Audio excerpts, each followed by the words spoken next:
No pretendamos que no está pasando nada y que no sabes nada. No pudimos proteger al general de combate a quien amamos y respetamos. Ninguno de nosotros pudo. Estas palabras de un bloguero militar ruso en las redes sociales fueron una admisión de que los rusos ahora habían aceptado la derrota. En el corazón de Moscú, a la sombra del Kremlin, los generales de Putin habían creído durante mucho tiempo estar en una burbuja de cristal intocable.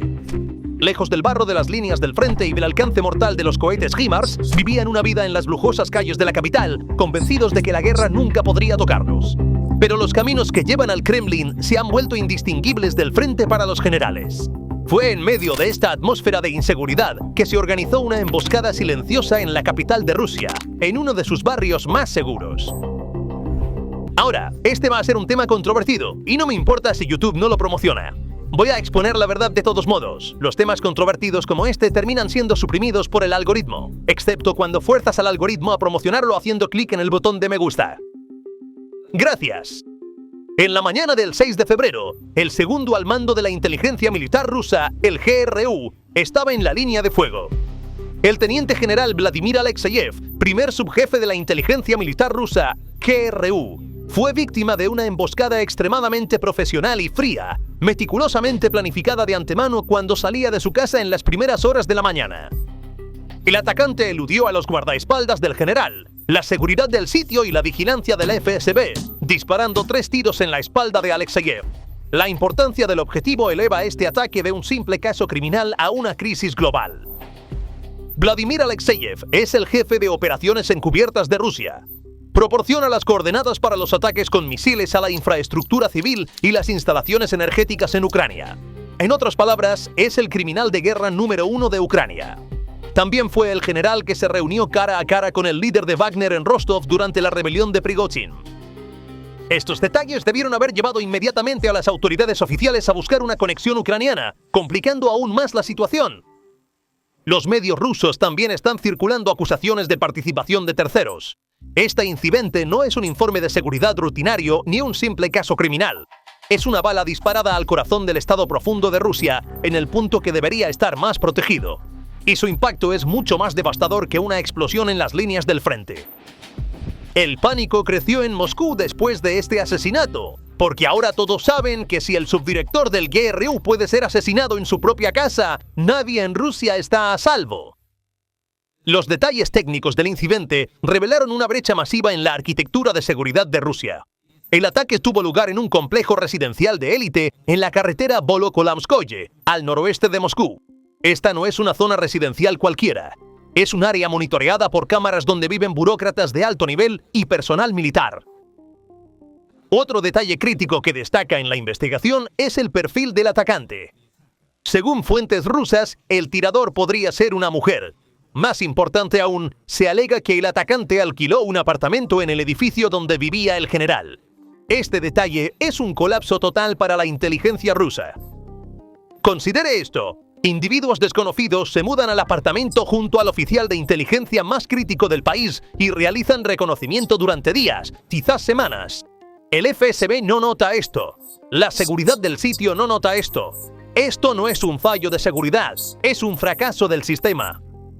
Este incidente, que tuvo lugar al pie del Palacio del Kremlin en Moscú, es el último de una serie de asesinatos que comenzó a finales de 2025. Ahora, un miedo a la muerte se está extendiendo en la capital, Moscú, y generales y burócratas están huyendo a refugios. Las primeras grietas en esta cadena de crisis de seguridad en la capital se desencadenaron en las noches del 22 de diciembre y 24 de diciembre. Los objetivos de Ucrania no eran nombres al azar, sino criminales de guerra registrados bajo la protección del propio Kremlin. El teniente Klimanov y Gorbunov, quienes estuvieron involucrados en crímenes inhumanos contra prisioneros en Ucrania, pensaron que podían esconderse en las calles más concurridas y supuestamente más seguras de Moscú. Sin embargo, pagaron el precio por sus crímenes al evaporarse dentro de sus vehículos. Ucrania se atribuyó la responsabilidad del ataque.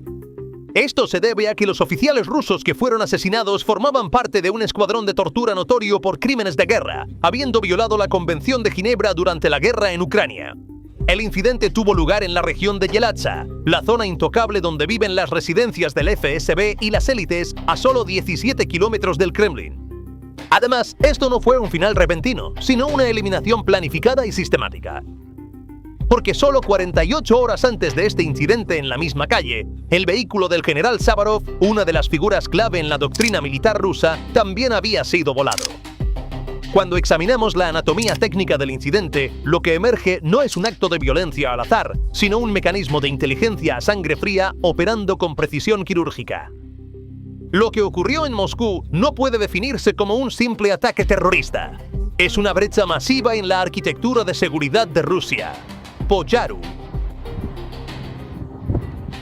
Todo comienza con una serie de movimientos coordinados que demuestran cómo el servicio de inteligencia de Ucrania, GUR, y sus ejércitos en la sombra afiliados han violado las líneas de defensa digitales y físicas de Rusia. Los nombres en la lista de objetivos no son peones ordinarios en la jerarquía militar rusa. Klimanov y Gorbunov se encuentran entre los nombres principales en la infame base de datos Libro de Verdugos de la Oficina del Fiscal General de Ucrania. Esta base de datos actualmente contiene los registros de más de 150.000 soldados rusos. Sus muertes se consideran una garantía de que cada nombre en esta lista será tachado a su debido tiempo. La dimensión técnica de la operación es evidente en la elección de la munición utilizada. En lugar de dispositivos explosivos improvisados estándar, IEDs, el ataque involucró dispositivos altamente sofisticados conocidos como IEDs magnéticos adheridos al casco, que se adhieren al chasis del vehículo con imanes en segundos y crean un efecto de carga conformada. Este detalle técnico es de vital importancia porque en lugar de dispersar la energía de la explosión en el entorno, la concentra directamente en el compartimento del conductor. Esto aclara el mensaje de Ucrania. Un mecanismo de justicia que apunta solo a los culpables sin dañar a los civiles. Entonces, ¿cómo se lleva a cabo esta operación en Moscú, la ciudad más vigilada de Rusia? La respuesta se encuentra en el arma más aterradora de la guerra del siglo XXI, las huellas digitales. Cuando un oficial ruso abre un teléfono inteligente saqueado de Bucha en su casa de Moscú o pide una pizza a los apartamentos del Kremlin a través de Yandex Food usando su línea personal en el frente, en realidad está enviando sin saberlo sus propias coordenadas de muerte a los servidores de GUR. La inteligencia ucraniana, en colaboración con grupos de OSINT como Molfar, está convirtiendo las filtraciones masivas de datos en Rusia en un arma mortal. Datos de carga de SDK, transacciones bancarias e incluso aplicaciones de fitness actúan como transmisores que revelan la ubicación instantánea de los oficiales rusos. Como en el caso del general Fenil Savarov, el objetivo no solo es rastreado físicamente, su presencia digital, hábitos y rutinas se mapean meticulosamente durante meses. Incluso una simple aplicación de correr como Strava, utilizada por un guardaespaldas, revela a qué hora el general estaba en qué ruta, a qué hora se subió a su coche y qué ruta tomó. Estos datos fluyen en tiempo real a las células fantasma en el campo. Aquí es donde entra el enemigo interno. El movimiento partisano AITES y las células partisanas ROS. No son agentes al estilo de James Bond infiltrándose desde Ucrania. Son ciudadanos rusos de apariencia común o tártaros de Crimea sentados junto a un oficial ruso en el metro por la mañana o esperando en la fila detrás de él en el mercado. Mientras el régimen de Putin intenta detener al ejército ucraniano en la frontera, este ejército invisible se infiltra en los capilares de Moscú, San Petersburgo y Rostov, desgastando desde dentro. Operando con dispositivos de comunicación encriptados y fondos en criptomonedas proporcionados por el GUR, estas células necesitan solo segundos para colocar ese paquete magnético crítico en el vehículo identificado por inteligencia digital.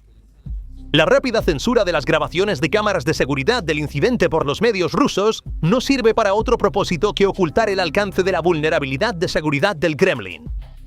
Estas llamas que se elevan en las calles de Moscú desencadenan un efecto dominó masivo que significa no solo la quema de 2 vehículos, sino el colapso mental de la burocracia militar e inteligencia rusa.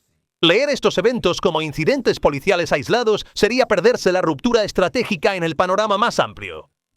Los asesinatos de Klimanov, Gorbunov y Savarov aparecen como el último y más audaz eslabón en una doctrina sistemática de justicia y castigo que la inteligencia ucraniana ha estado difundiendo y tejiendo con el tiempo.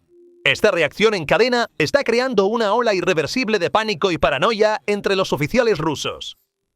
Sin embargo, las raíces de esta ola no se limitan a Moscú. Lo que es verdaderamente aterrador es que la geografía ya no ofrece protección. Se extiende desde las explosiones en Moscú hace meses hasta las profundidades de Siberia, a miles de kilómetros más allá de la frontera ucraniana.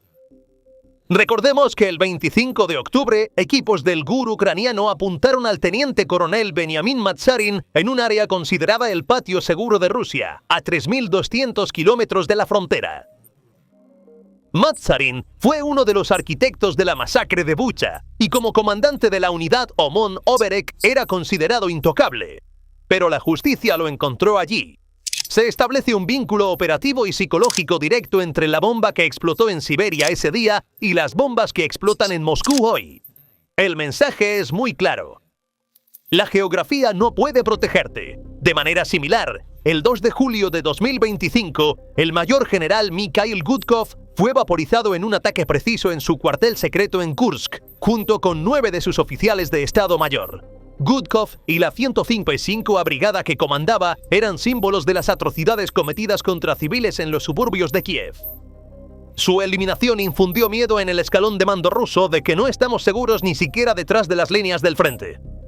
Los eventos de hoy en Moscú han elevado este miedo al nivel más alto, lo que significa que no estamos seguros ni siquiera en la capital.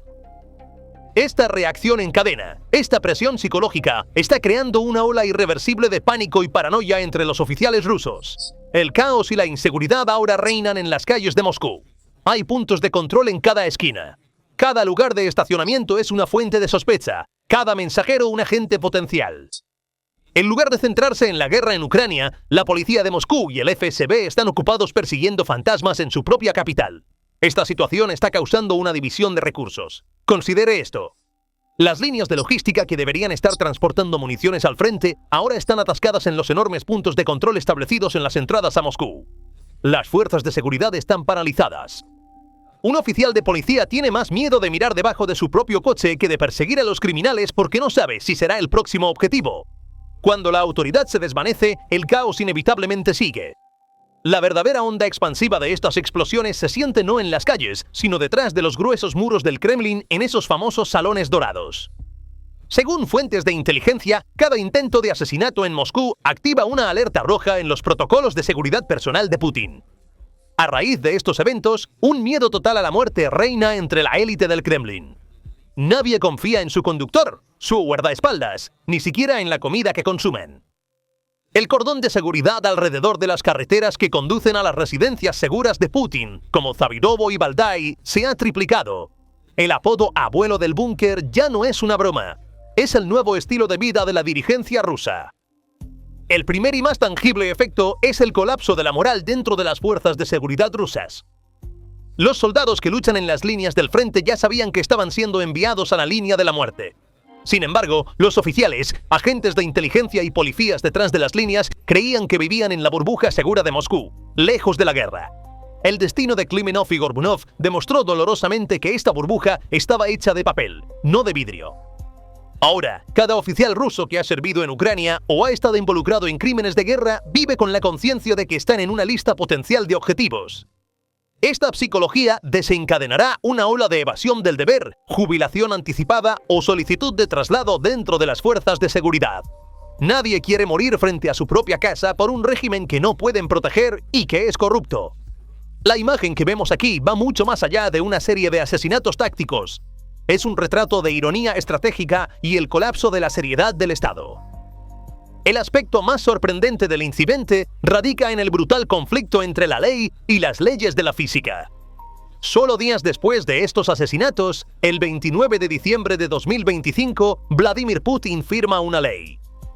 Esta ley permite a los funcionarios rusos ignorar las decisiones de los tribunales internacionales.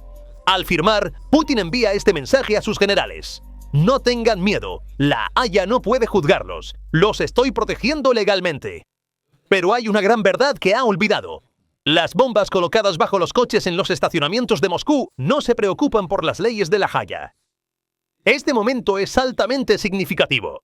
Mientras sus generales eran volados el 22 y 24 de diciembre, el intento de Putin de proporcionar protección en papel el 29 de diciembre es un testimonio de la desesperación del régimen. Putin otorga inmunidad legal a sus generales. Ucrania, sin embargo, los somete a ejecución física en el campo de batalla. Un pedazo de papel no puede detener un explosivo C4. Un Estado que no puede mantener la seguridad en su propia capital, donde los oficiales son cazados en las calles, refuerza la percepción de ser un socio débil entre sus aliados. Cuando China e India ven que Putin ni siquiera puede controlar su propio patio trasero, comienzan a cuestionar sus asociaciones estratégicas con Moscú. Un socio débil es un socio poco fiable. Con estas operaciones en las calles de Moscú, Ucrania está destruyendo no solo a los oficiales, sino también la seriedad del Estado ruso. Las palabras de Zelensky de que la justicia prevalecerá tarde o temprano ya no son retórica, sino un mecanismo en funcionamiento. Los oficiales rusos ahora tienen dos opciones: o aceptar el juicio en La Haya y sobrevivir, o confiar en la falsa protección de Putin y esperar convertirse en una bola de fuego en las calles de Moscú. Esos vehículos en llamas en Moscú representan el futuro del régimen ruso. La ilusión está terminando. Ucrania está llevando la guerra al corazón de Rusia utilizando métodos asimétricos y haciendo realidad la peor pesadilla de Putin, exponiendo la fragilidad del régimen ante todo el mundo. Ningún rango, ningún refugio y ninguna ley en Rusia pueden protegerte ya. La lista es larga, la memoria es vívida y el GUR tiene mucho tiempo. Los oficiales rusos pensaron que no pagarían el precio por sus acciones, pero la justicia los alcanza cuando menos lo esperan, donde se sienten más seguros. Aunque las luces estén encendidas en Moscú, la oscuridad ya ha comenzado para el régimen. Y en esta oscuridad, los ojos de Ucrania siempre estarán sobre ellos. La guerra ya no está en la frontera, la guerra está en el mismo corazón de Rusia. Entonces, en su opinión, ¿puede un Putin que no puede proteger a sus generales en su propia capital, que intenta defenderlos solo con papeles, continuar esta guerra? ¿O son estas llamas en Moscú la primera chispa de un ajuste de cuentas interno que provocará el fin del régimen? Comparte tus pensamientos en los comentarios. No olvides suscribirte al canal y activar las notificaciones para estar al tanto de los nuevos análisis de PPR Global. Gracias por elegirnos.